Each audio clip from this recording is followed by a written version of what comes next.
जिंदगी में पहली बार मैंने ऐसा भरपूर मजा लिया था। फिर हर दूसरे तीसरे दिन ऐसा होने लगा था।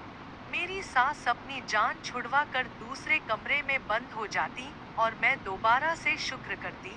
जब सास गहरी नींद में सो जाती तो कमरे में मैं ससुर के पास चली जाती और काफी देर वहां पर गुजारने के बाद अपने कमरे में वापस आती। मेरे सास इस बात का शुक्र अदा करती कि अब उनका पति उनसे ज्यादा जिद नहीं करते थे, उन्हें बेवक्त तंग नहीं करते थे, क्योंकि उनकी जरूरत तो मुझसे पूरी हो रही थी और मैं भी अब अपनी कोई ख्वाहिश अधूरी नहीं रखना चाहती थी।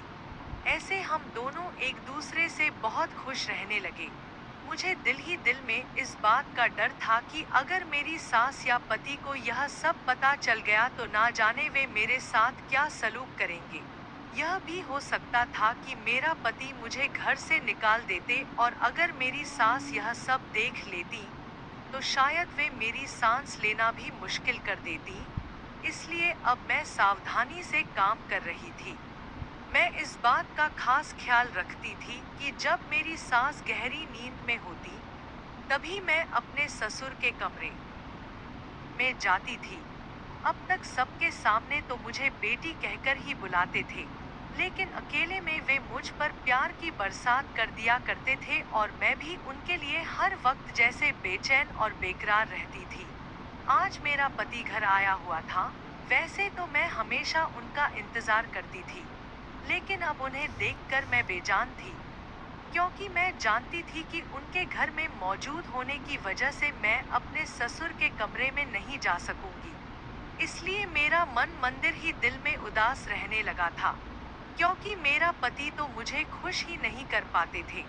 इसलिए अब उनके साथ यह सब करने का मन नहीं करता था, क्योंकि जो मजा और खुशी मेरे ससुर ने मुझे दी थी, वह खुशी देने के बारे में तो मेरा पति सोच भी नहीं सकता था।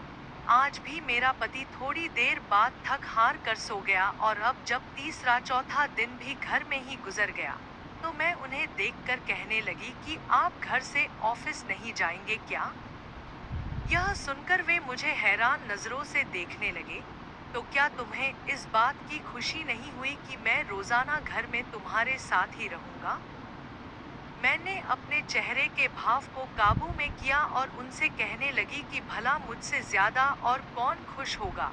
मुझे तो बहुत खुशी है, मगर मैं आपकी वजह से तो कह रही हूँ। आप कहते थे कि ऑफिस में आते जाते मुझे बहुत देर हो जाती है, इसलिए मैं यह बात पूछ रही हूँ।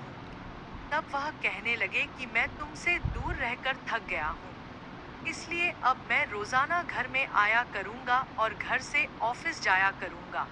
फिलहाल मैं उनकी बात सुनकर मुस्कुरा दी थी, मगर मैं दिल ही दिल में परेशान हो गई थी कि आज मैं अपनी ख्वाहिश पूरी कैसे करूंगी।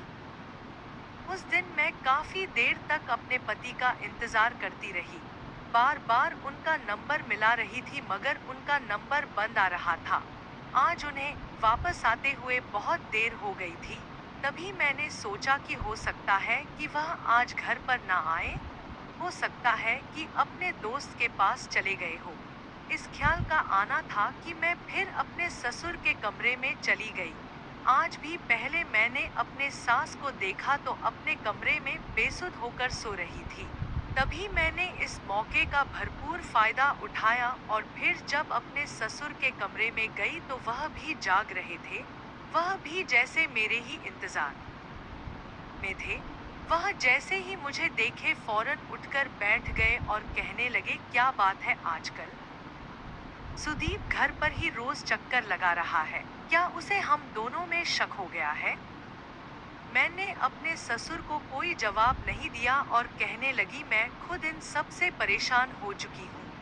अब मुझे इस चीज में आपकी आदत पड़ गई है।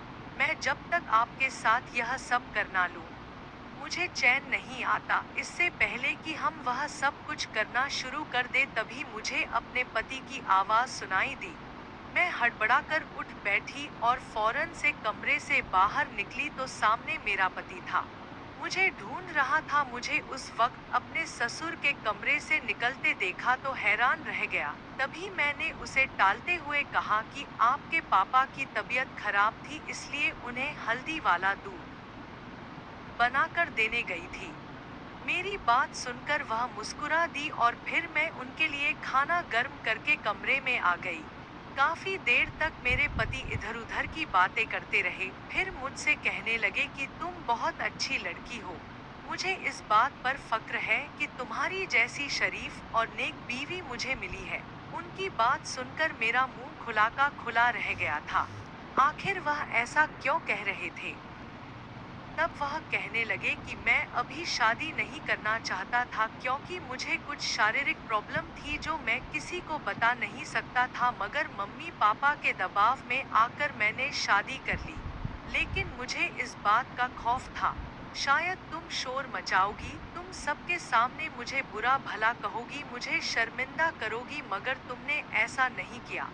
तुम्हारी जगह कोई और लड़की होती तो वह शोर मचा देती या फिर किसी और के साथ ताल्लुक बना लेती।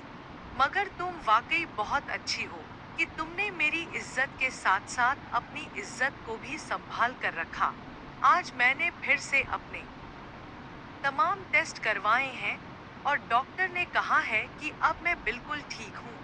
मैंने उनकी बात सुनकर शर्मिंदगी से सर झुका लिया था। वह मुझे क्या समझ रहे थे और मैं क्या थी? अगर उन्हें इस बात की खबर हो जाती कि मैं उनकी गैर मौजूदगी में उनके बाप के साथ क्या करती थी तो शायद मुझ पर थूकना भी पसंद ना करते। अब मुझे एहसास हो रहा था कि मैंने गलत किया। मुझे ऐसा नहीं करना चाहिए और इस ख्याल को आना था कि फिर मैंने कभी अपने ससुर के तरफ पलटकर नहीं देखा था।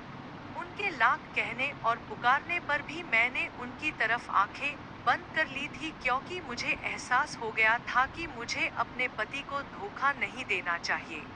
मैं बार-बार अपने की हुई गलती की पश्चाताप में जलने लगी थी। मेरे अंदर का जो हवस था, वह ठंडा पड़ चुका था। अब मैं यही सोचती थी कि अब से अपने पति को कभी धोखा नहीं दूंगी। पति के शारीरिक तबीयत ठीक हो जाने के बाद में उनसे ही भरपूर मजा लेने लगी थी और अब मुझे पति से कोई शिकायत नहीं थी। तो दोस्तों, हवस की आग में अंधा होकर रिश्ते की मर्यादा को ना लांघें। हमेशा अपने रिश्ते की मर्यादा को बनाकर रखें ताकि भविष्य में आपको कोई तकलीफ ना हो। दोस्तों, इस कहानी को यहीं समाप्त करते हैं। नई कहानी में फिर मिलेंगे। उम्मीद करती हूँ कि आपको हमारी कहानी पसंद आई होगी। अगर कहानी पसंद आई हो तो वीडियो को लाइक करें, कमेंट करें और शेयर करना बिल्कुल भी ना भूलें। अगर आप इस चैनल पर नए हैं तो सब्सक्राइब जरूर करें और नोटिफिकेशन बेल को जरूर दबाएं ताकि आपको आने वाली अपडेट सबसे पहले मिले। कहानी पूरी सुनने के लिए आप